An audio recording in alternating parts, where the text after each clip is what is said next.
Hi everyone, मेरे YouTube channel स्क्रो पढ़ना आप लोग को स्वागत है। आई होप आप लोग अच्छे होंगे। तो आज का जो क्लास होगा वो सीडीपी को होगा। मैंने पिछले क्लास में आप लोगों को ईवीएस पढ़ाए हुए थे और सीडीपी में मैं आप लोगों को फर्स्ट चैप्टर खत्म कर चुके थे। आज का जो होगा वो क्या होगा, सेकेंड चैप्टर में जीन पियाजे मैंने पिछले एक क्लास दे चुके हैं।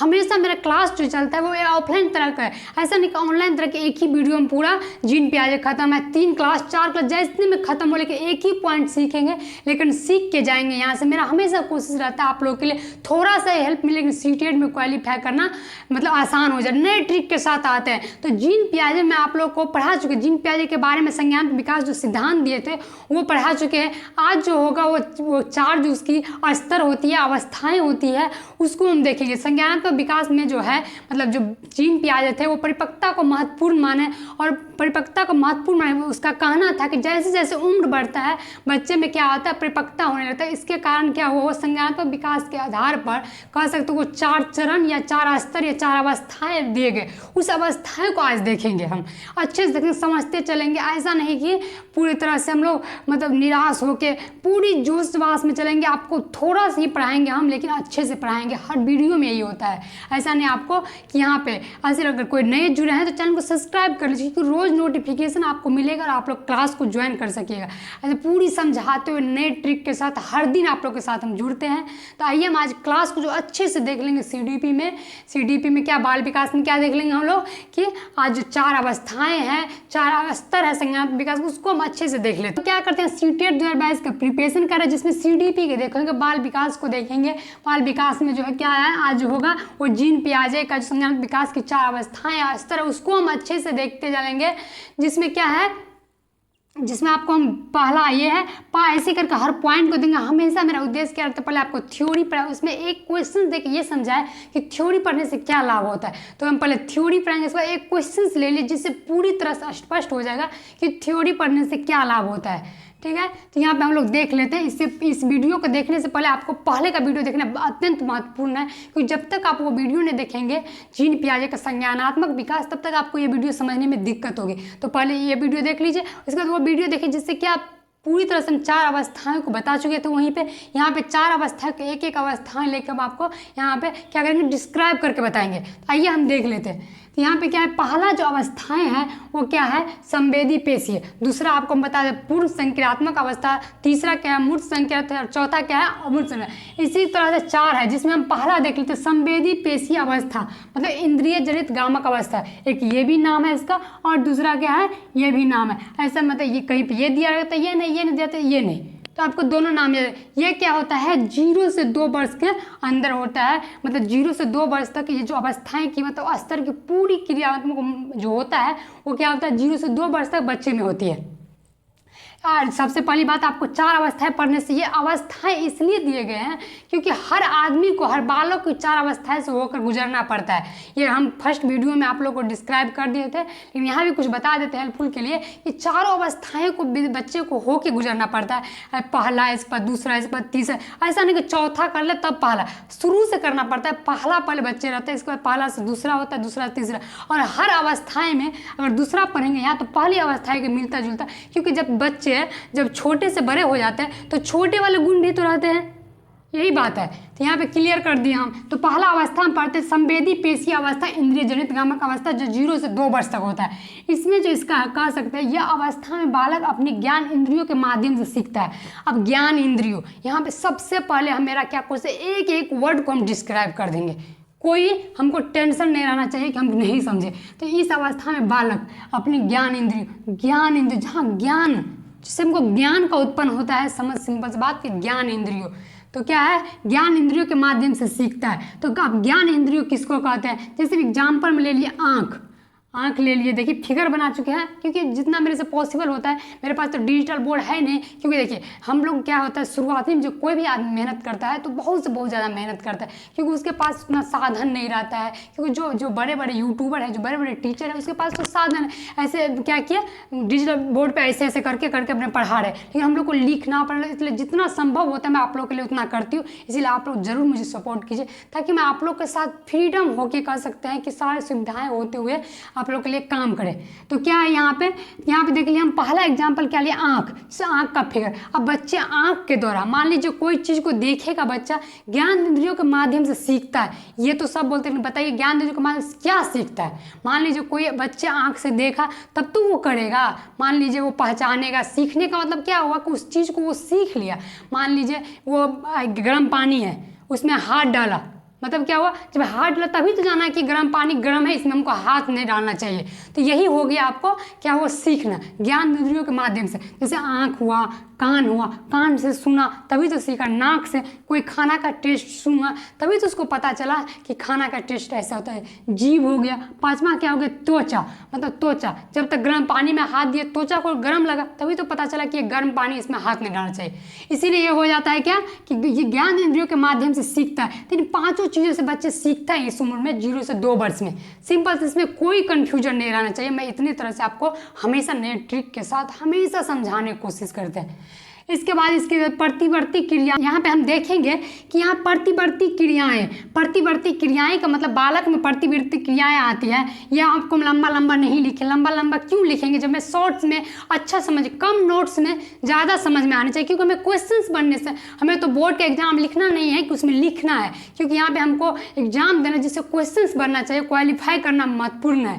तो यहाँ पे क्या देख लिया हमने, प्रतिवर्ती क्रियाएं, जिन पे प्रतिवर्ती क्रियाएं का मतलब क्या होता है ये भी जानना जरूरी है। जिन पे बच्चे का कंट्रोल नहीं है, बच्चे क्या कहते हैं, जिन पे बच्चे का कंट्रोल नहीं, वो हो गया प्रतिवर्ती क्रिया जो प्रारंभ में आता है। दूसरा क्या, लक्ष्य निर्धारित या निर्देशित, दोनों भी दे सकता है। निर्धारित और निर्देशित दोनों एक ही चीज़ है, जो आपको दे देगा एग्जाम में कहीं पे लक्ष्य निर्देशित व्यवहार या लक्ष्य निर्धारित व्यवहार। तो ये लक्ष्य निर्धारित व्यवहार का मतलब होता है, मान लीजिए एक बच्चा है, जो बच्चे को मान लीजिए कह सकते हैं एक तरह से कि खिलौना है, खिलौना को लेकर हम छुपा दिए कहीं पे, तो वो क्या हो जाएगा, एक ही फोकस उसको रहेगा कि लक्ष्य, मतलब उसको खिलौना तक का जाने का जो मतलब एक लक्ष्य होता है, वही हो गया लक्ष्य निर्धारित व्यवहार। मतलब बच्चे को खिलौना ढूंढने तक का जो लक्ष्य रहेगा कि कहाँ पे ढूंढे, वो एक उसका लक्ष्य हो गया। तो ये हो जाता है 0 से 2 वर्ष तक ये बच्चा में। आपके सबके घर में बच्चे होंगे, आप देखिएगा ये व्यवहार फैक्ट है, मतलब सही है, क्योंकि सारे वैज्ञानिक के कारण ये सब चीज़ रिसर्च करने के बाद यहाँ पे एक कह सकते हैं कि हम जानते हैं, क्योंकि हमें बहुत सारे बच्चे जब स्कूल में जाएंगे तो हमें ये व्यवहार जानते हुए उसको सिखाना है, अपने घर के बच्चे उनको सिखाना है। तो हम बहुत ही CDP पढ़ने में बहुत ही इंटरेस्टेड लगता है, हमको बहुत ही अच्छा लगता है, क्योंकि उसमें एक बच्चे के बारे में सारी बातें लिखी गई हैं जो सच्चाई होती है। हमेशा सच्चाई से लगाव कुछ अलग ही आपको रूल देता है। तो यहाँ पे क्या होता है, क्या बोलते हैं, लक्ष्य निर्धारित व्यवहार, ठीक है। इसका तीसरा जो दे दिया है वो क्या, वस्तु अस्थायित्व का गुण, मतलब वस्तु अस्थायित्व का गुण, मतलब 18 से 22 महीने माह में आ जाती है। कहने का अर्थ मतलब लास्ट तक में वस्तु अस्थायित्व का गुण आता है, क्योंकि 0 से 2 वर्ष तक आता है, 0 से 2 वर्ष के अंदर ही सब कुछ होता है। तो यहाँ वस्तु अस्थायित्व का जो गुण होता है वो 18 से 22 माह में आ जाता है, जिससे वो छिपी हुई वस्तु को भी ढूंढ लेता है। ये मतलब इसका मतलब हुआ वस्तु अस्थायित्व का गुण का मतलब कि बालक जो होता है उसको छिपी हुई वस्तु को ढूंढ निकालता है। क्योंकि मान लीजिए छिपी हुई वस्तु तक तो उसका लक्ष्य था, लेकिन ढूंढ निकालना ये क्या हो गया, वस्तु अस्थायित्व का गुण। क्योंकि मान लीजिए वो जो कह सकते हैं एक मतलब उसके जो छिपा हुआ चीज़ है वो उसके मन में एक मानचित्र बन जाता है। कह सकते हैं कि कोई भी चीज़ वस्तु का उसके आंख में एक छाप बन जाता है, जिससे वो वस्तु को क्या कहता है, छिपी वस्तु को ढूंढ निकालता है। इसमें क्या हो जाता है, ये लास्ट में आ जाता है वस्तु अस्थायित्व का गुण हो गया। यही इसका था जो पहला का जो था, कह सकते हैं पहला जो था ये इतना था संवेदी पेशीय का। इससे एक नोट है, उस नोट को मैं बता देती हूँ। एक नोट में क्या है, इस अवस्था में अनुकरण करके सीखता है। इस अवस्था में क्या करता है, अनुकरण करके सीखता है। अनुकरण कर मतलब नकल करके। बच्चे क्या करेंगे, जो देखेंगे उसे नकल करके वो भी करेंगे, वो नकल करके सीखते हैं। तो यहाँ पे हो गया, ये नोट से पॉइंट है। और एक पॉइंट से और होगा, वो मैं लिख नहीं पाई, लेकिन आपको बता देते हैं कि लास्ट तक में बच्चे का 1.5 वर्ष के मतलब 1.5 वर्ष कहने का मतलब 1 वर्ष और हाफ वर्ष, मतलब कह सकते हैं ये हो गया 12 6 18 वर्ष में वो क्या हो जाता है, 1 से 2 वर्ड को बोलने लगता है, सीखने लगता है। ठीक है, 2 से 3 वर्ड को उच्चारण करने लगते हैं बच्चे। तो ये हो गया। इसके बाद एक क्वेश्चंस ले लिए, जिस क्वेश्चन से पूरी तरह से हमको कॉन्सेप्ट क्लियर हो जाएगा कि आखिर इतना कॉन्सेप्ट पढ़ने से, इतना थ्योरी पढ़ने से हमको क्या लाभ हुआ। तो यहाँ पे हम क्वेश्चंस देख लेते हैं। एक क्वेश्चंस है कि 1 वर्ष तक शिशु जब आँख, कान व हाथों से सोचते हैं, निम्नलिखित में से कौन सा स्तर आगे। बताइए, क्वेश्चंस पढ़ते ही हमें मुंह में जवाब आ गया कि इसका जवाब क्या होगा। जब ये क्या होता है, आँख, कान, त्वचा, क्या हो गया, आँख, कान, हाथों का मतलब क्या हो गया, त्वचा हो गया। हाथों में क्या है, त्वचा हो गया, जिसे हम टच करते तो पता चलता है हमें कि गर्म लगती है। तो यही बात है कि यहाँ पे आँख, कान क्या हो गया, इंद्रियों के माध्यम हो गया। इससे कहते हैं ये कौन सोचते हैं, इन निम्नलिखित में से कौन सा स्तर शामिल है। तो बताइए, मूर्त संक्रियात्मक स्तर या इंद्रिय जनित गामक या पूर्व संक्रियात्मक अवस्था या मतलब मूर्त संक्रियात्मक स्तर। स्तर कहे, अवस्था कहे, करने का मतलब क्या होता है, सारा एक ही बात है। ठीक है, तो यहाँ पे कौन सा आंसर होगा, इंद्रिय जनित गामक अवस्था। ये क्या हो गया, पहला जो है इंद्रिय जनित गामक अवस्था, जिसके ये 3 मतलब ज्ञान इंद्रियों के माध्यम से वो सीखता है। तो यहाँ पे 3 ही दिया हुआ, आँख, कान, हाथों से। तो ये इसका आंसर हो गया क्या, इंद्रिय जनित। मतलब कितना ईजी था, कितना अच्छा क्वेश्चंस होते हैं, कितने अच्छे थ्योरी में मजा आता है पढ़ने में, थ्योरी के साथ क्वेश्चन बनाते हुए। इससे आगे जो है दूसरा अवस्थाओं को हम देख लेते हैं, क्योंकि ये लंबा चलेगा, लंबा है, इससे ज़्यादा ये तो थोड़ा सा कम था, इससे बहुत लंबा है। तो इसको हम क्या करेंगे, पॉसिबल होगा कि 2 ही सीखिए, लेकिन आप सीखिए। तो हम इससे आगे वाले को भी देख लेते हैं, पूरी तरह से आपको समझ में आ। तो आइए हम इससे आगे देख लेते हैं। इससे आगे जो है दूसरा मतलब स्तर या अवस्था कह सकते हैं, उसको भी देख लेते हैं, हम अच्छे से समझते जाएंगे। कोई भी डाउट रहे तो आप मुझे कमेंट बॉक्स में कमेंट करिए, ताकि आपको समझ में आ जाएंगे। मतलब कि गर्मी बहुत है, आप लोग के लिए पसीने बहाना पड़ता है। तो यहाँ पे क्या है कि हम यहाँ पे क्या आपको दूसरा, पहला देख लिए क्या है, पहला अवस्था है देख लिए। दूसरा अवस्था है पूर्व संक्रियात्मक अवस्था। पूर्व संक्रियात्मक अवस्था मतलब 2 से 7 वर्ष की बीच होती है। इसकी सारी क्रियाएं, जो बच्चे जो एक्टिविटी करेंगे वो क्या होगा, 2 से 7 वर्ष के बीच में जितना एक्टिविटी करेंगे वो किस में आता है, पूर्व संक्रियात्मक अवस्था। तो यहाँ पे सबसे पहले जो जानने का हेडिंग जानना हमें जरूरी, देखिए जिस दिन आप पूरे मतलब चैप्टर का हेडिंग जान लेंगे उस दिन चैप्टर पढ़ना आसान हो जाए। यहाँ पे तो हेडिंग मेरा समझाना हमेशा। यहाँ कहते हैं पूर्व, पूर्व के मतलब सब जानते हैं पहला, और संक्रियात्मक का मतलब होता है दिमाग चलाना, मतलब दिमाग चलाने से पहले का अवस्था। इस अवस्था में क्या होता है, बच्चे का दिमाग नहीं चल रहा है। कितना ईजी है बताइए। पूर्व संख्या मतलब पहले, और संख्यात्मक का मतलब क्या होता है, दिमाग चलाना, मतलब दिमाग चलाने से पहले की अवस्था। बताइए कभी भूल पाएगा, कभी नहीं हम भूल पाएंगे कि पूर्व संख्या अवस्था में क्या होता है। मतलब बच्चे का दिमाग नहीं लग रहा है, वो क्या हो गया, पूर्व संख्यात्मक अवस्था। तो उसको हम देख लेते हैं।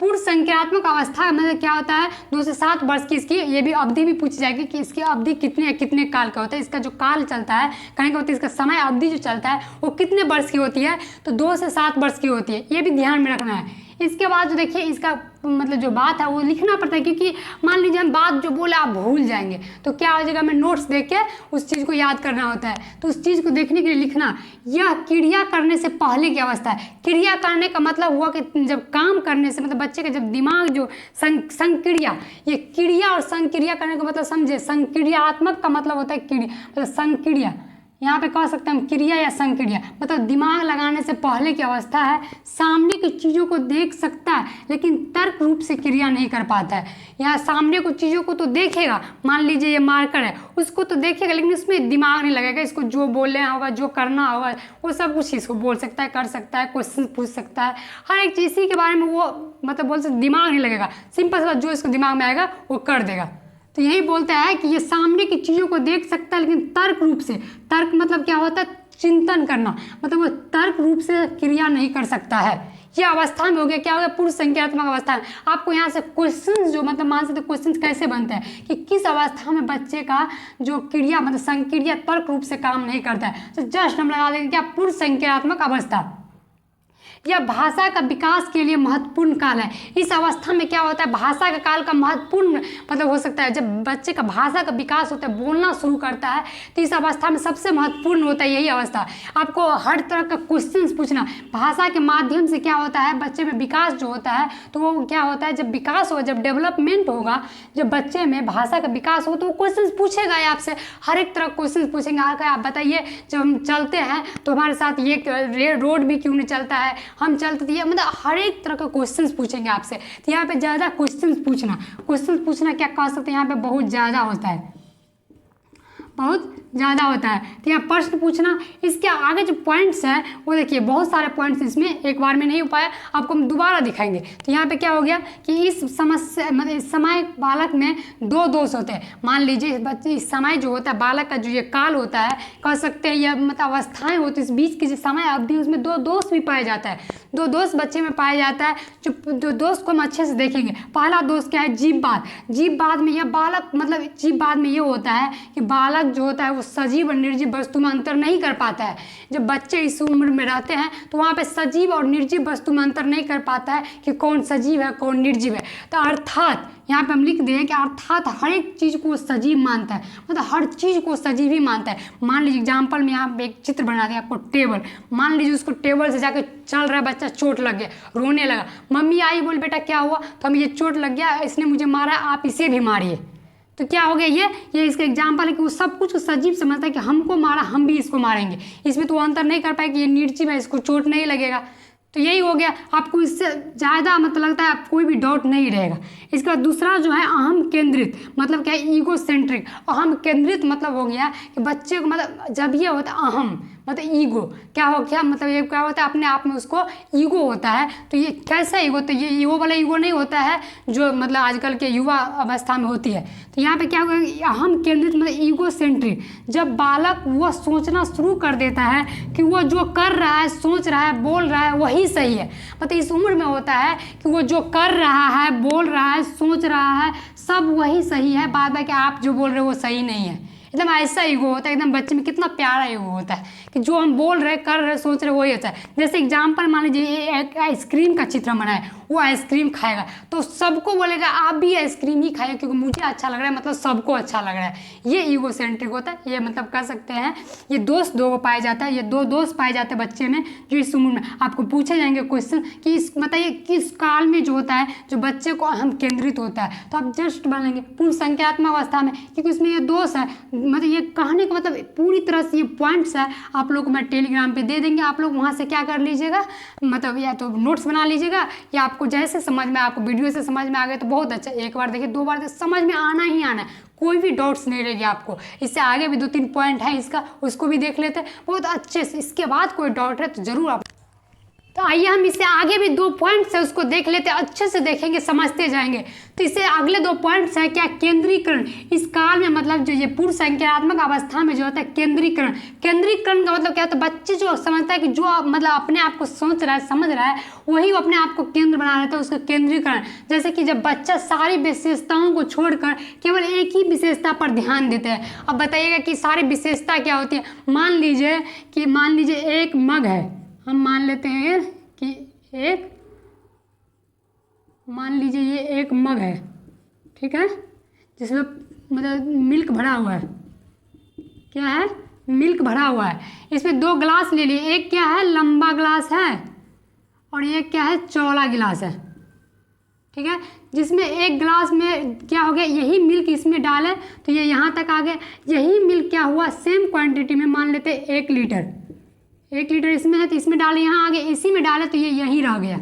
तो ये तो क्या क्वांटिटी सब में क्या है, इसमें मतलब कह सकते हैं कि सारा चीज़ सेम है। यही जग का जो मिल्क डाले इसमें यही है, इसी जग का मिल्क डाले तो ये इसमें सेम है। लेकिन बच्चे क्या करेंगे, आपको ये चूज करेंगे कि नहीं इसमें है। इसमें क्या समझे कि वो अपने आप को समझा कि नहीं ये जिसमें ज़्यादा है वो ज़्यादा हो गया। ये इस उम्र में नहीं समझ पाता है कि दोनों में सेम है। तो यही होता है केंद्रीकरण में, मतलब एक विशेषताओं को ध्यान देता है, सारी विशेषताएँ छोड़ देती है, मतलब उसको लग रहा है कि जिसमें ज़्यादा है वही ज़्यादा है। तो यही पॉइंट्स था। इसके बाद अगला पॉइंट जो नोट है, मतलब इंपॉर्टेंट है, महत्वपूर्ण है कि केंद्रीकरण के कारण ही बालक में संरक्षण और पलटावी का गुण नहीं आ सकता है। यही केंद्रीकरण का मतलब, संरक्षण का मतलब यही हो गया कि वो ये नहीं समझ पाता है कि जो ये ग्लास में हम जो मिल्क रखे हैं, ये इस ग्लास में वो दोनों क्या है बराबर है।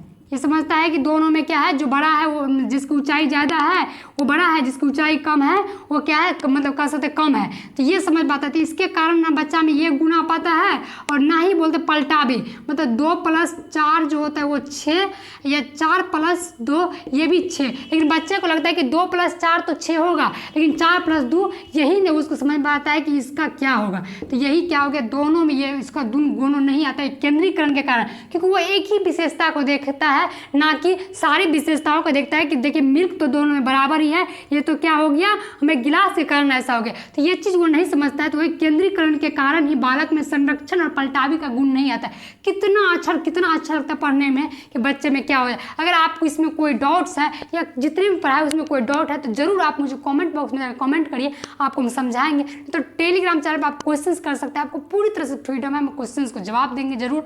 अगर आपको अच्छा लगा वीडियो, इसमें हमको तो लगता कोई डाउट नहीं, कितना अच्छा से मैं फिगर के द्वारा समझा दी सारी चीज़, क्योंकि देखते हैं एक बच्चा बार बार करता है कि आप प्ले वे में उसको समझाइए।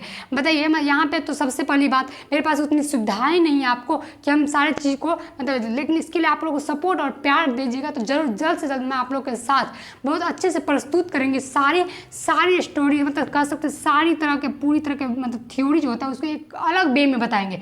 आप अभी आप वीडियो देखते होंगे तो आपको अलग लगता होगा, मैं सारी चीज़ को फिगर के द्वारा जितना समझा सकते उतना समझाते हैं आप लोगों को।